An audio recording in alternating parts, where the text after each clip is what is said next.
Welcome to Keen on Retirement, a show dedicated to helping you thrive before and during your retirement years.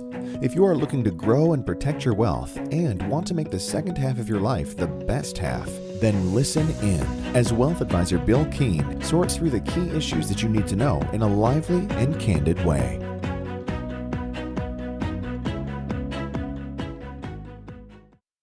Hello, everybody, and welcome back to Keen on Retirement. I'm your co-host, Steve Sandusky, and with me, as always, Bill Keen and Matt Wilson. Well, guys, we are past the 4th of July now, and did you guys do anything special? What was happening there in Kansas City?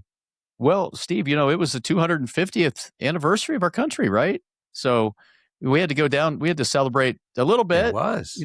So, I may have shared, I definitely have shared on the program over the last number of years that we have a place down at Lake of the Ozarks. And we've shared a little bit about that in the past. I know Matt's race down there is a track, not at our house. It just happens to be a race track down at the Ozarks, a new one, and last 4 or 5 years. And so we had I found that, and this happens a lot with the clients we've worked with over so many years. If you have a second place, you end up having that second place a lot of times close to where the kids and grandkids end up, in life. And we've been super fortunate and blessed to have all of our kids here in Kansas City. We have one in college right now in Arizona and Tucson, but so we have a place at the Lake of the Ozarks, and it's nice. It's a 2.5 hour drive down, and the kids can come down. Sometimes they can come down a day early or stay a day later or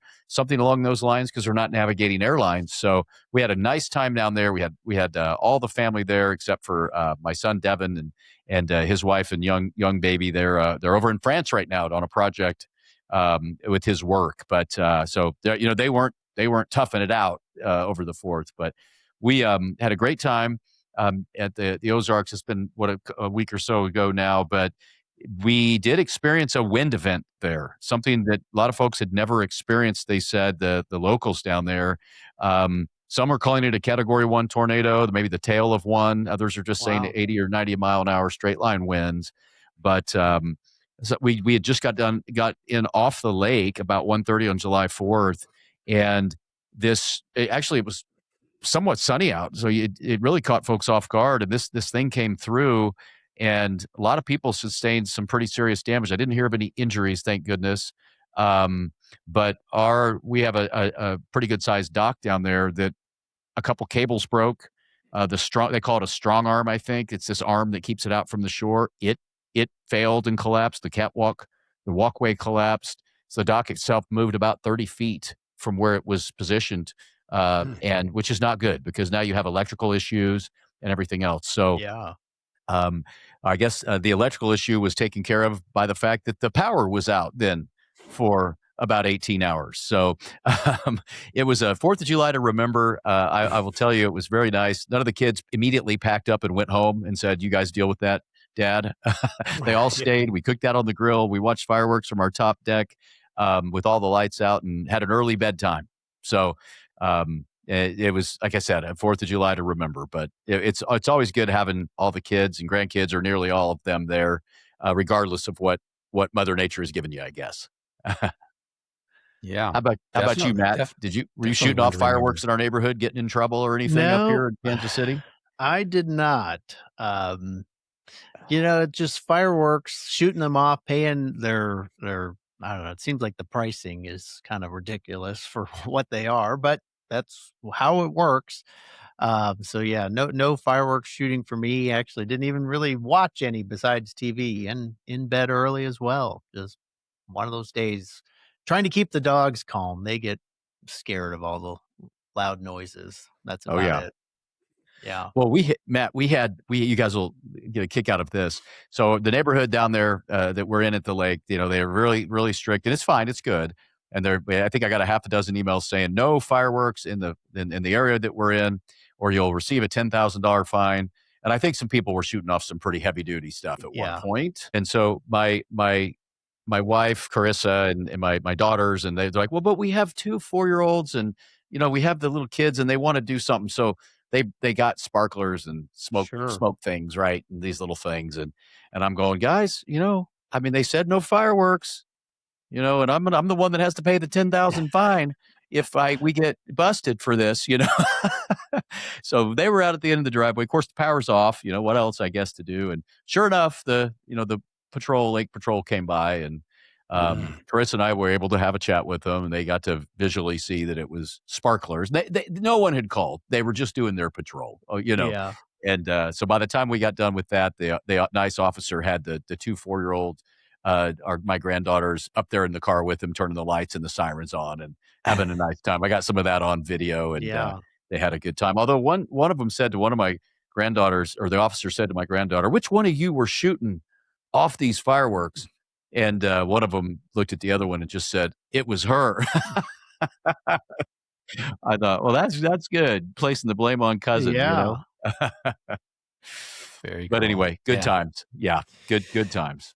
Yes, yeah, and that wind event, that sounds kind of scary. I mean, if you were on a boat when that happened, that could have been catastrophic.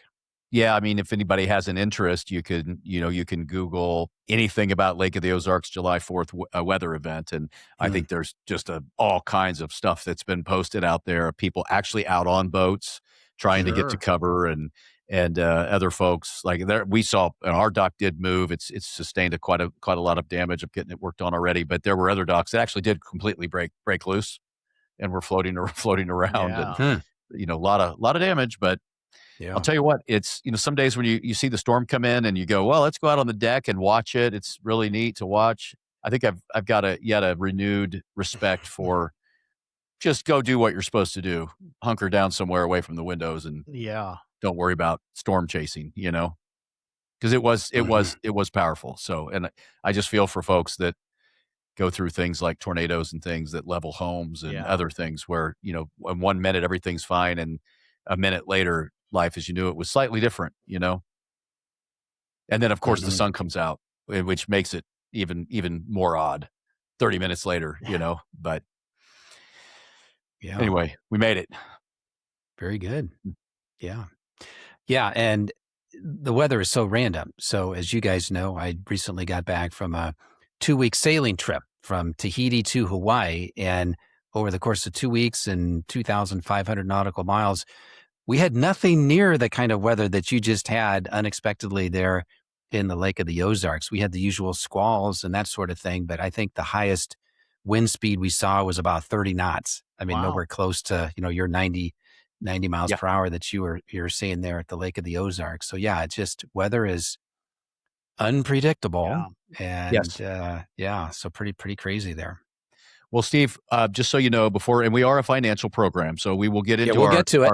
I promise. Question today, and I do get a lot of feedback. A lot of our listeners and viewers say they actually do like hearing us catch up on some of the personal things, and the others just fast forward, right? They just hit the fast forward button and find where we're actually talking about the financial questions and so forth. But I was following you. You had given me a website to follow you on your journey. And so I was following you. I saw you wrote a couple blogs while you were out there. It looked a little scary. I mean, even me seeing the globe and the magnitude of water you were traversing was astonishing, actually. So well done, sir. Well done. Thank you. Yeah. Yeah, it was a fantastic trip. And I would say no close calls for anybody. And the boat was great. People were great.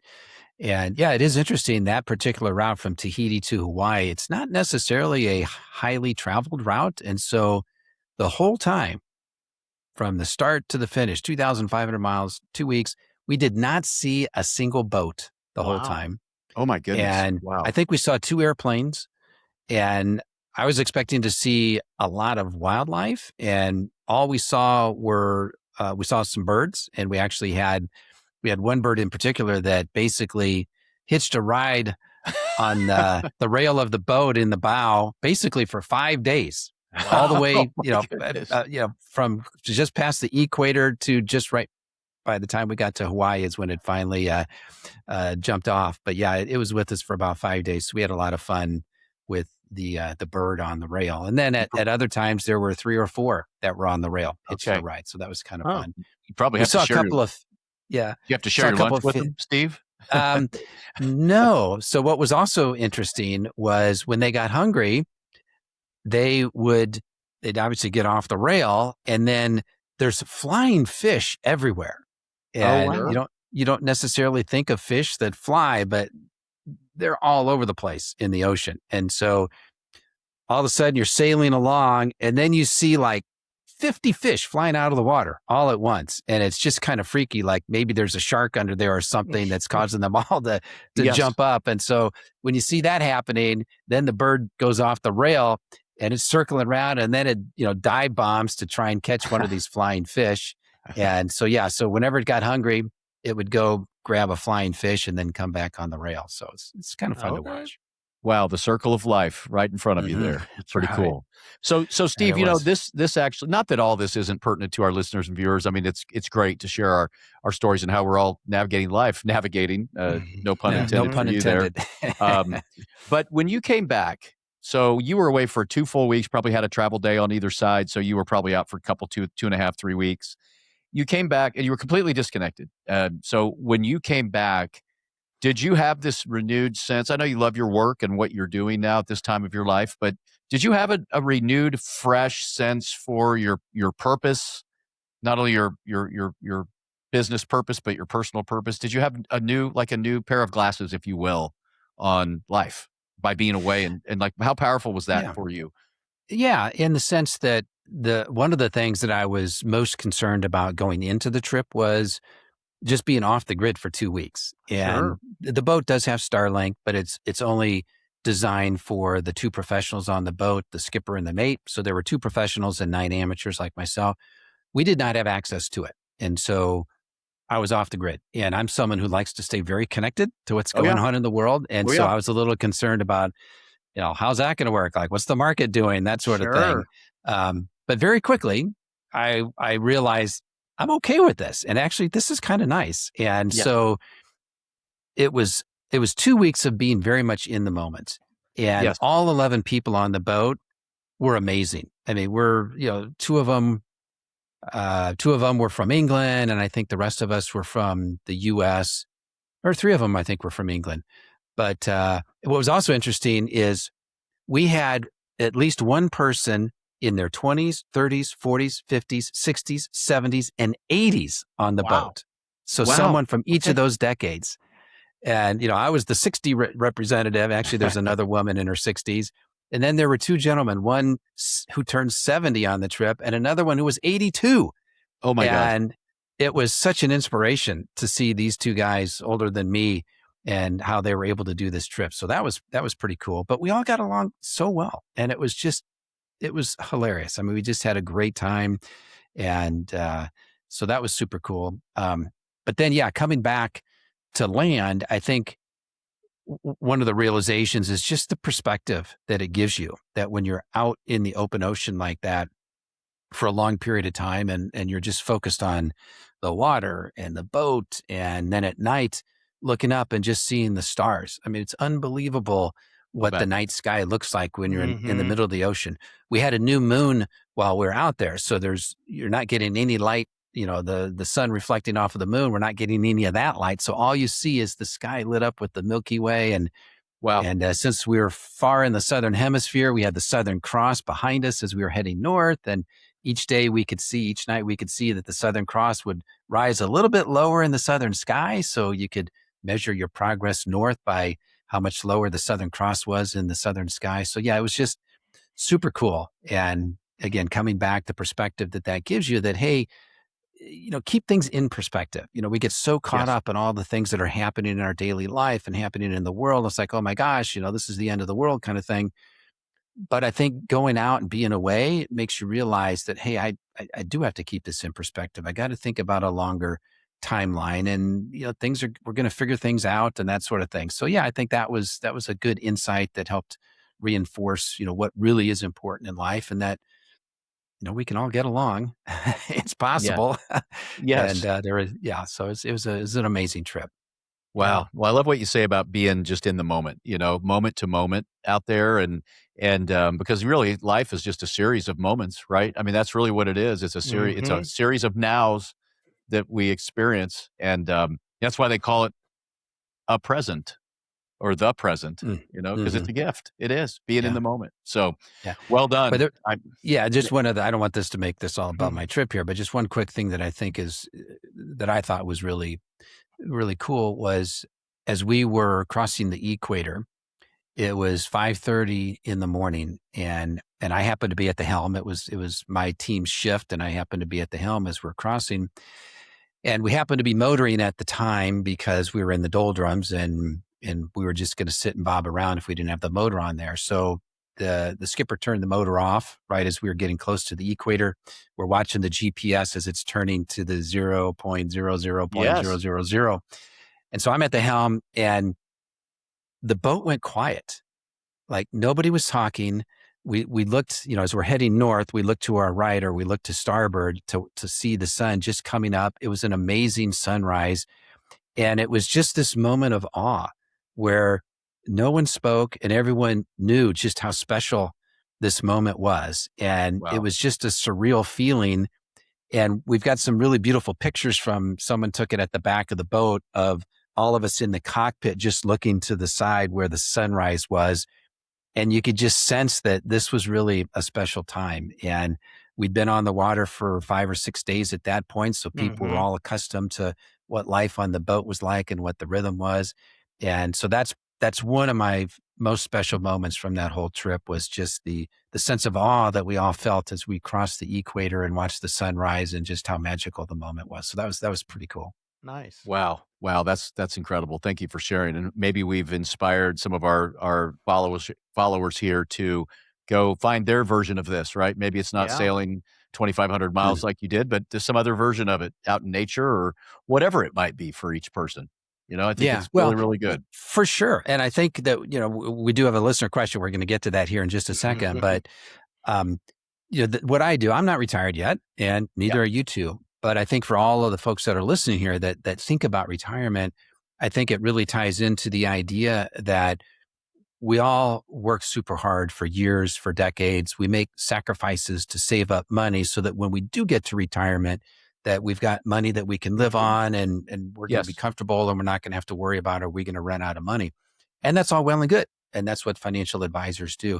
But I think one of the other important things for us to think about for retirees, people who are getting ready to retire, is the retirement that you are thinking about, is the kind of life that you're thinking about living in retirement, is it worthy of all the sacrifices and the hard work that you put into to get to the point that you have those savings that I now can go do these things and live this kind of life and be this kind of person? So I would just encourage people just to think about that, because you put so much effort into saving the money that what's your life going to be like? And is it going to be worth all those sacrifices that you made? And it doesn't have to be a grand trip like, sailing in the Pacific Ocean. Certainly doesn't have to be anything like that. But just think about what's going to make it all worthwhile for you. Could be something big, could be something small, could just be, just want to live my daily life and I just want to be with my grandkids and my spouse. And that's wonderful. I think it's just another way to think about, what am I going to do with my time when I'm retired? Yeah. I love it. And you know what, Steve? I mean, you've said this before. I think we have on here in our nearly 11 years of doing this. You've talked about folks practicing retirement before they're retired. So, and you did just that. I mean, you took a lot of time off. A lot of people have never taken pretty much the whole month of June. Yeah. From work. Yeah. Wow. Yeah. So you're not retired, but yet you are not waiting. You're not waiting to have some of these experiences. So we would encourage folks to consider that as well. I think that's a great thought, especially later in your career when you have a little more seniority and you can probably get a little more time off, so forth. Exactly. Even if you're still working. Yeah. Yep. Yeah. And funny you should say that. I was having a conversation along those lines, sort of in a different context, with an advisor recently, and he and his wife were thinking about buying a boat. And, I have a similar story, but I'll relate it to him. And his wife was like, we should buy a boat. And, and my friend, the advisor, says, well, I think we should rent a boat first and see if we actually like it. Sure. That's not bad. Yeah. So they rented a boat for 8 hours and they all said, yeah, let's buy a boat. And let's get a lake house to go with the boat. And then he says, well, maybe we should spend some time renting a house on a lake and before we decide if we want to have a lake house. So that whole idea of sort of try before you buy thing and make sure that you actually like it is wise advice. I love it. I love it. Yeah. See, okay, we turned the first half of our program today into very relevant content, actually. Yes. Seriously. Yeah. Okay. All right. Well, let's jump into that question then. So this question comes from Joe. They're thinking about early retirement. So him and his spouse, so they're aged 51 and 60.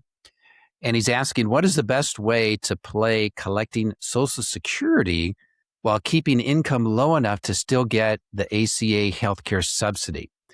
He says that his wife is the older one, so she's 60, and that they had planned to collect her Social Security first, do it early, but then maybe delay it a few years to do some Roth conversions while they have a low income and also trying to collect the healthcare subsidy. So what's really interesting about this question is there's different things going on. There's different levers that you can pull. But if you pull this lever, it means you can't pull that lever. So we have to think about what are the trade-offs between what's most important to me. Is it doing Roth conversions or is it keeping my income low so that I can get the healthcare subsidy? So there's interesting dynamics that are going along with this one here. So Matt, why don't you kick it off and maybe add any other context here?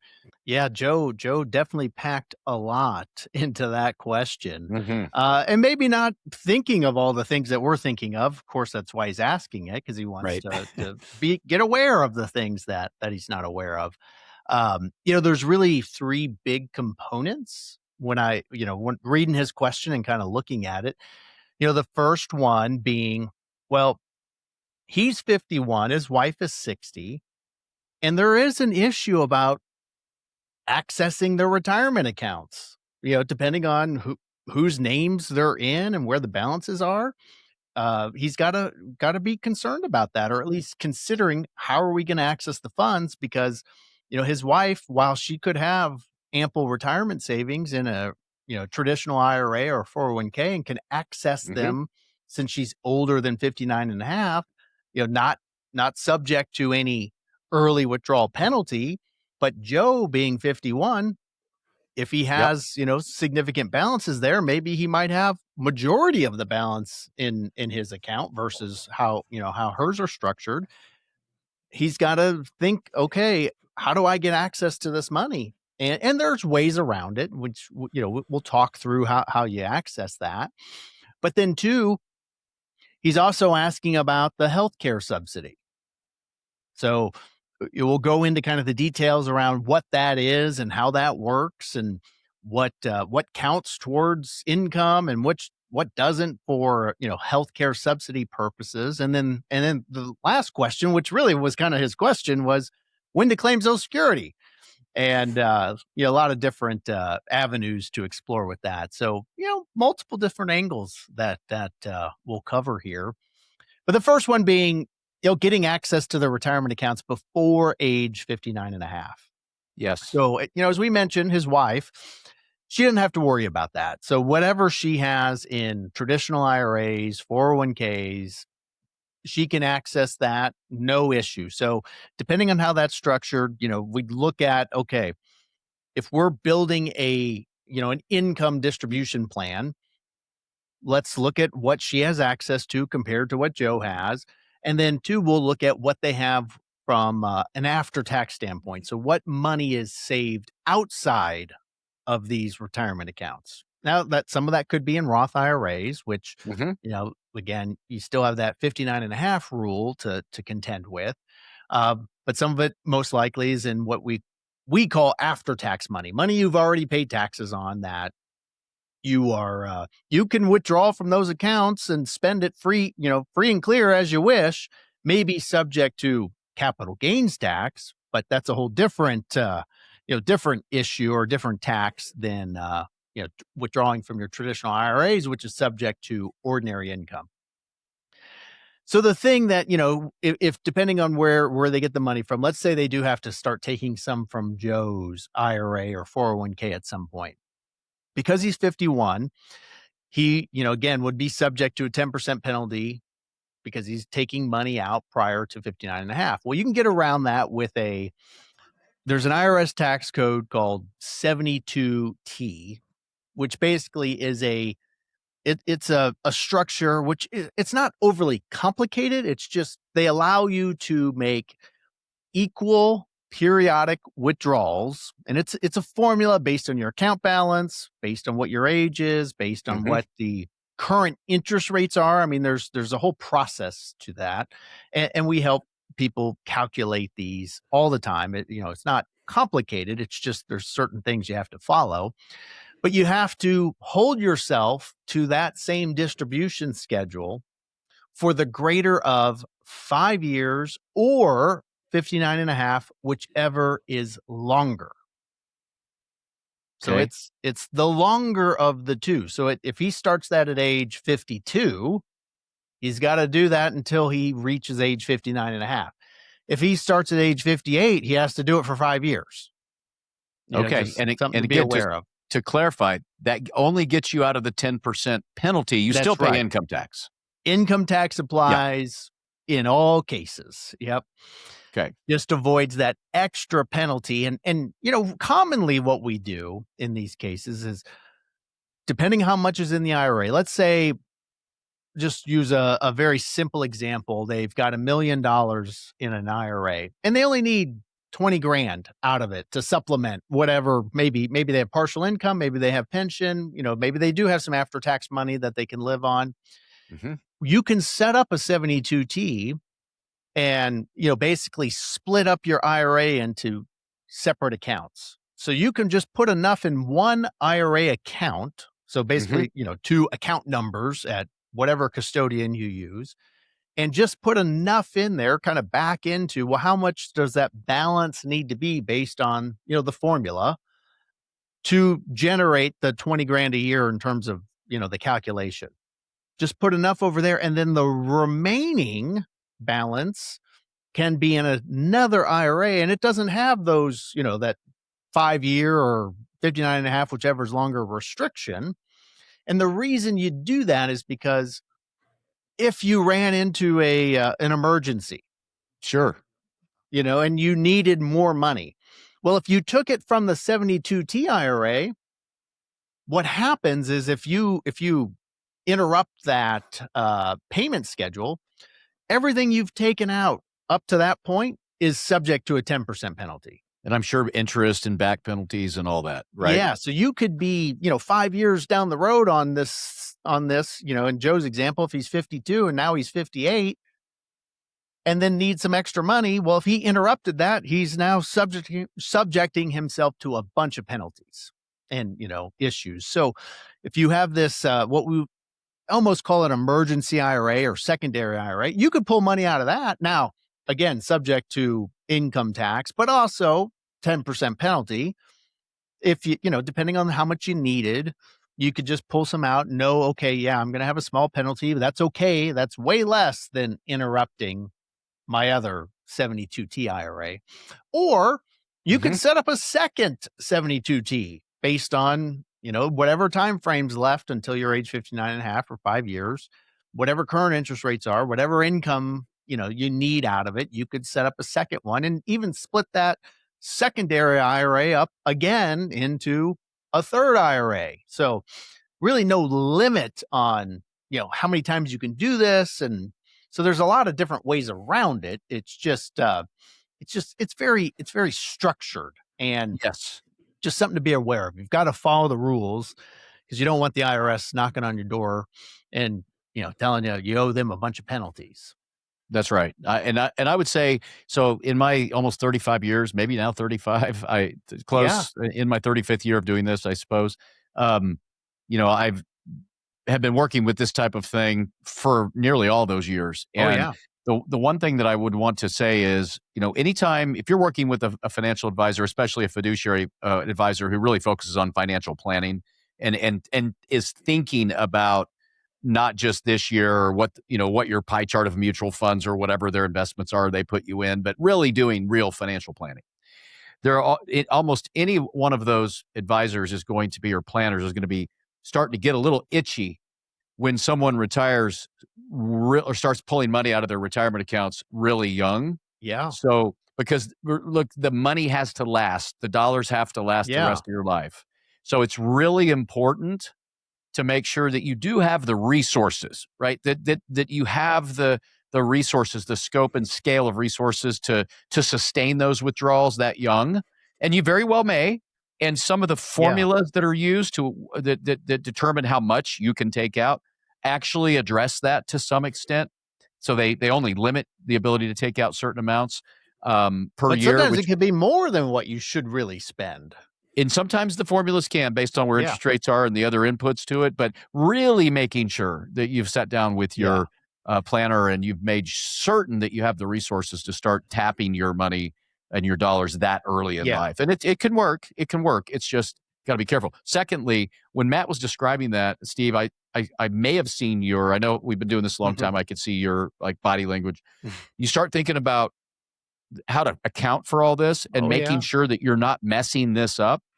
And that's where, when we have folks on these 72 Ts, we have all sorts of codings in our systems. Of course, and our planning teams know the clients very well. So we have very close relationships. So we know exactly what's happening in these accounts. But imagine somebody not really knowing what they're doing. The odds of getting some of this mixed up and messing this up, for lack of a better term, is pretty high if you don't have somebody that's really expert on it, a professional keeping you on course. Yeah, no, very important. I mean, the accounting of it is all you have basically to prove to the IRS that you followed it. So if things get messed up or if your records aren't very, very good, that can cause a problem. Now, I can say that us at Keen Wealth, I mean, we've never had a client ever questioned by the IRS Nope. on any 72T payment or anything like that.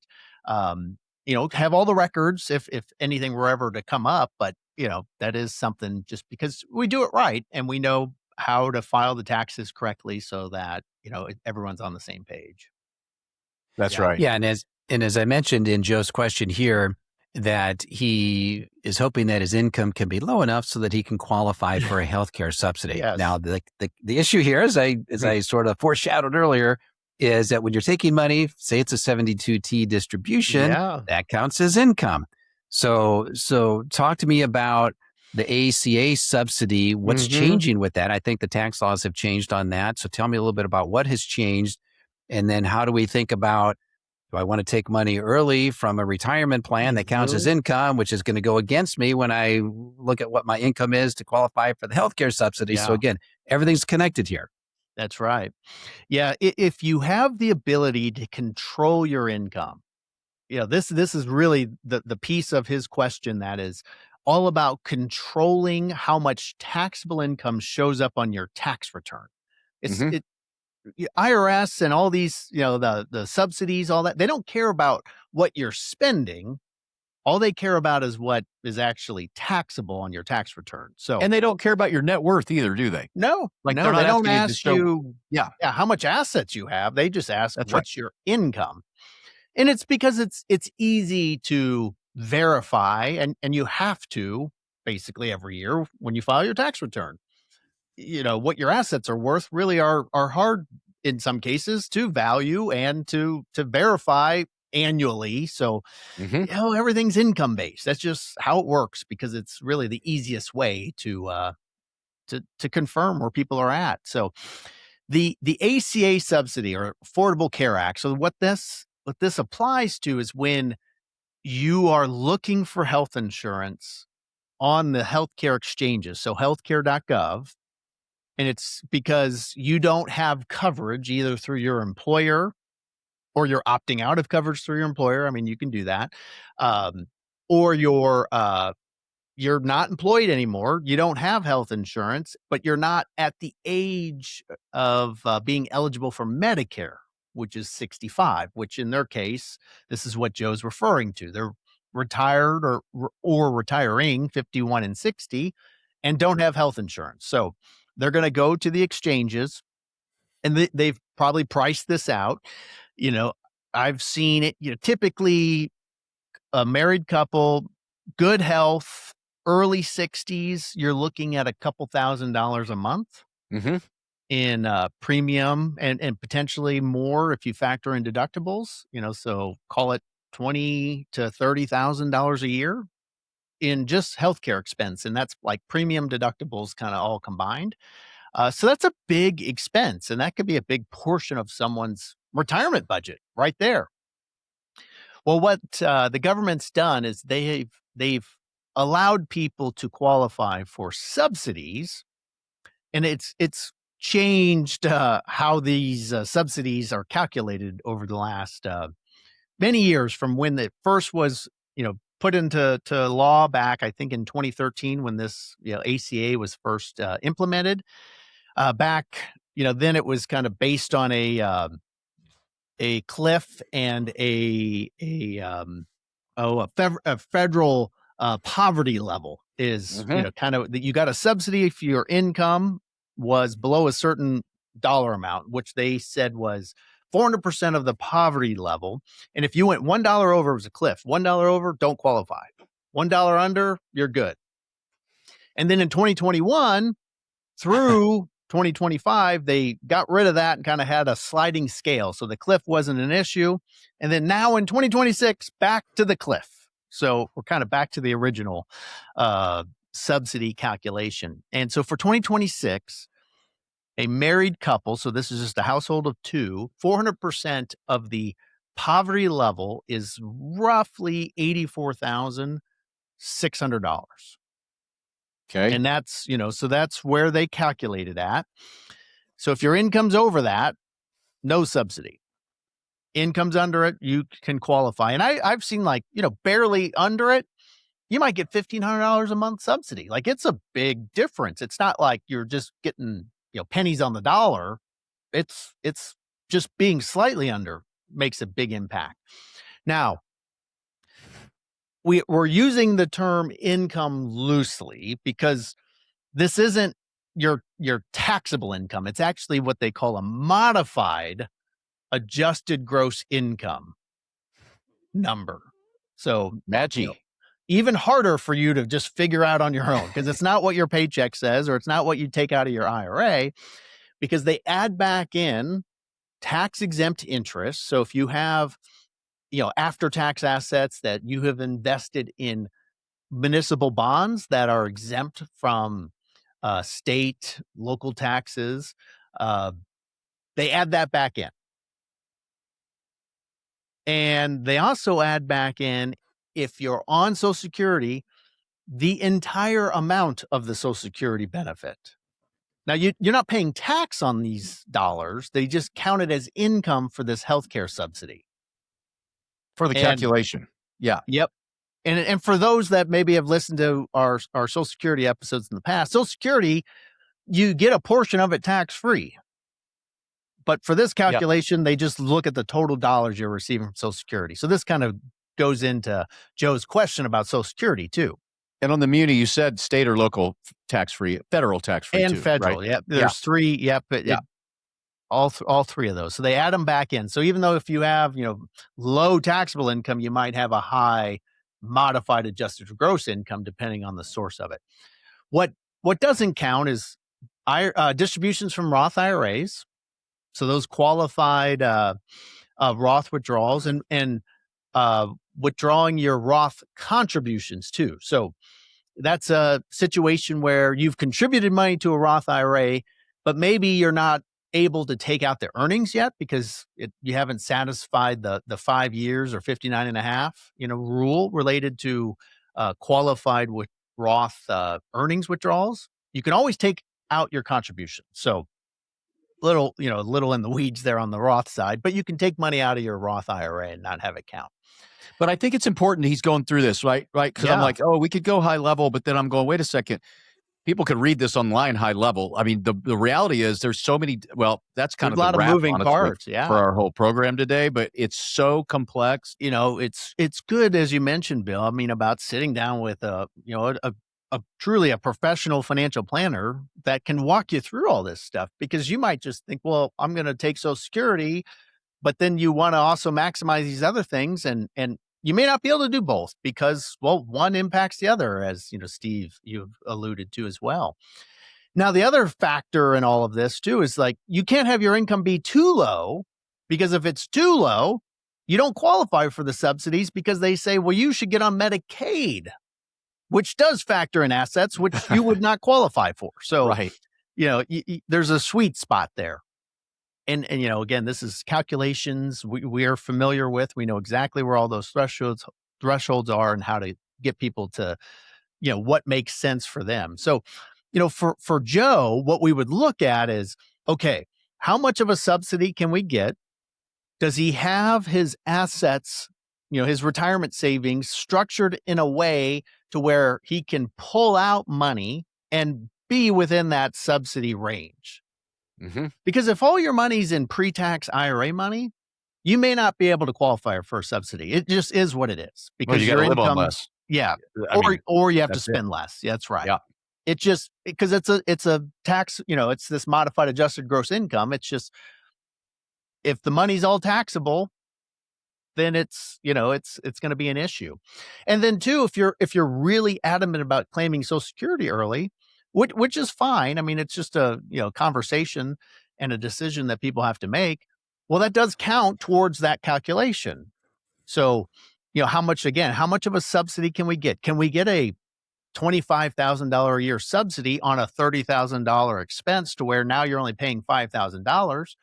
Hey, if you could get that, maybe here's some trade-offs. Okay, let's delay Social Security, maybe till 65, because at least once Mm-hmm. the wife becomes eligible for Medicare, she can get on Medicare. Now, Joe would still be on the healthcare exchanges, and maybe he doesn't qualify for a subsidy, but now they're getting the Social Security coming in. You just kind of have to weigh all those options. And then two, well, can we do Roth conversions or not? Because I know that was kind of part of his question there too. Delaying Social Security, Roth conversions. It's like, well, Roth conversions count as income because you're taking money out of an IRA, converting it to a Roth IRA. You may be able to do some and still qualify for a subsidy, but you may not be able to do as much as you'd like. So again, it's all a trade-off on what we're trying to accomplish here. Well, just imagine, like, if just keep it simple. Yeah. Let's say they had a bunch of after-tax money, enough to live on the after-tax money for a number of years. They, except for maybe a few dividends and interest from that or a capital gain, but they could manage around that. They live on the after-tax money, and they literally just take a Roth conversion to get it to where they need to be in that range you mentioned. That's right. And then still get the subsidies. So, yeah, no, I mean, kind of the best of all worlds there. Yeah, we actually have some folks that are close to that. Yeah, that's right. That are maximizing that. That's right. And we look at Roth conversions a lot too, because, well, we know there's forced distributions that are coming out of the IRAs at currently at age 73. Now, eventually we'll expand to age 75 as time goes on.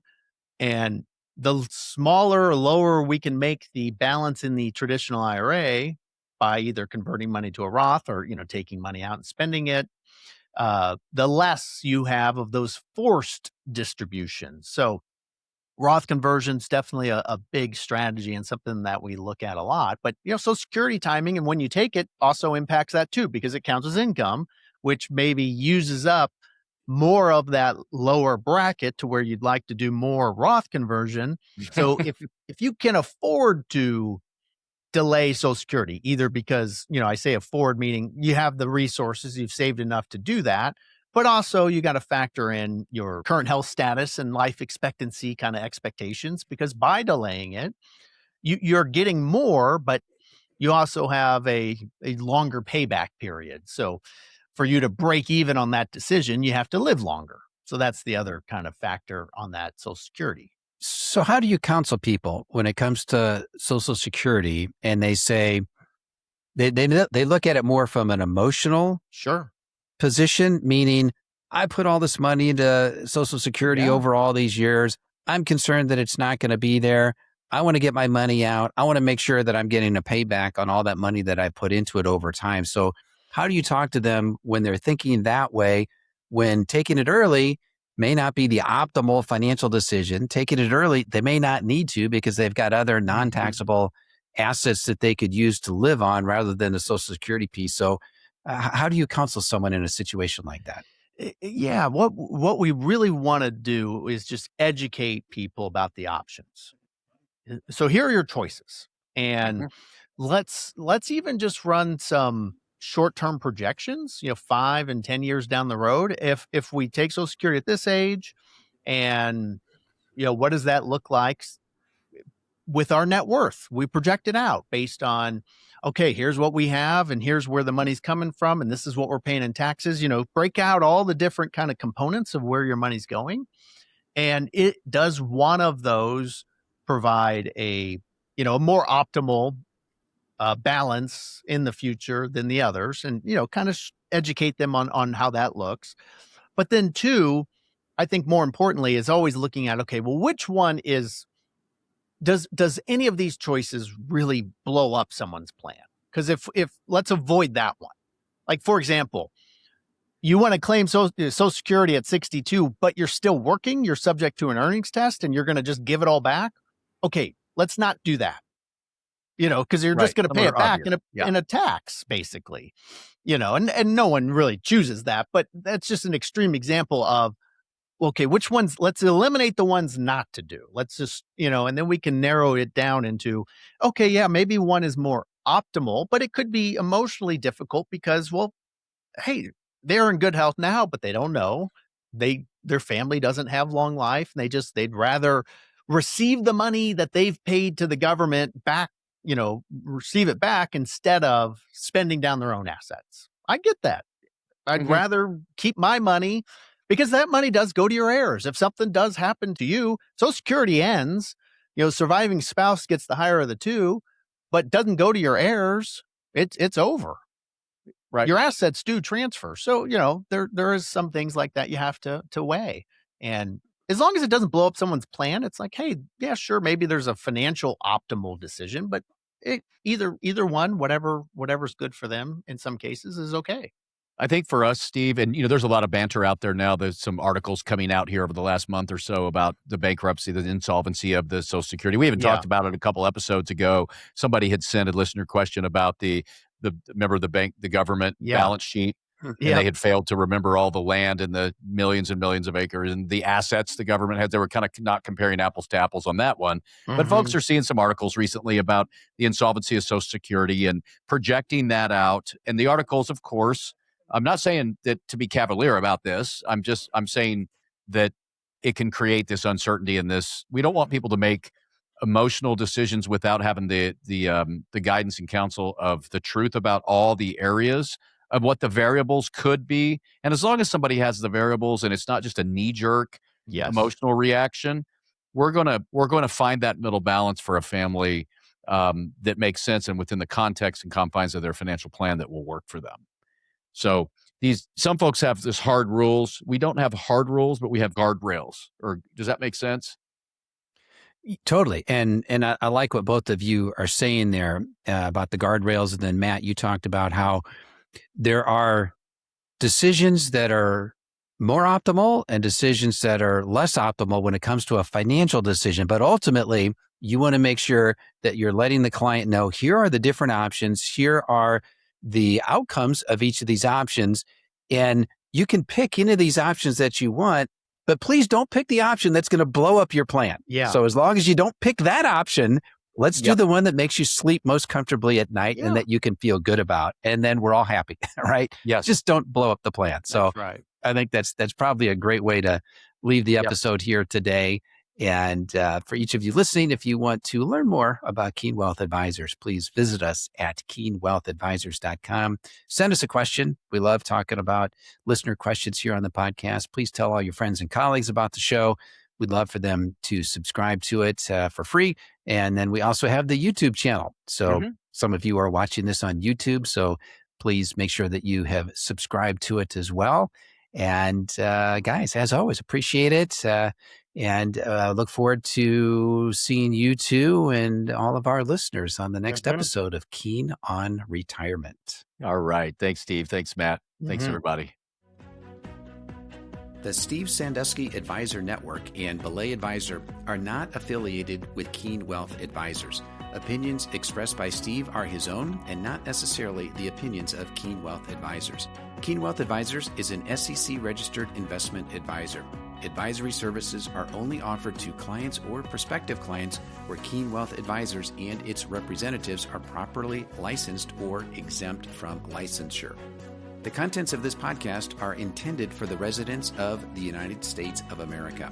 No advice may be rendered by Keen Wealth Advisors unless a client service agreement is in place. This program is intended for informational purposes only and should not be construed as advice on or a recommendation of any particular investment, strategy, or as tax or legal advice for your specific situation. Keen Wealth Advisors is not a tax or legal advisor. To determine which investments may be appropriate for you, consult your licensed professional prior to investing. Information in this program was compiled from sources believed to be reliable. Due to the constant state of data changing, we do not guarantee the timeliness or the accuracy of the information provided. Our views or opinions at the time you are listening to the podcast may be different than they were when the podcast was recorded. Past performance is no guarantee of future results. Any indices referenced for comparison are unmanaged and cannot be invested into directly. Any prices that are referenced or market forecasts are as of the date stated and are not necessarily our opinions moving forward. As always, please remember, investing involves risk and possible loss of principal capital. This podcast is not allowed to be copied, distributed, published, or reproduced without permission from Keen Wealth Advisors.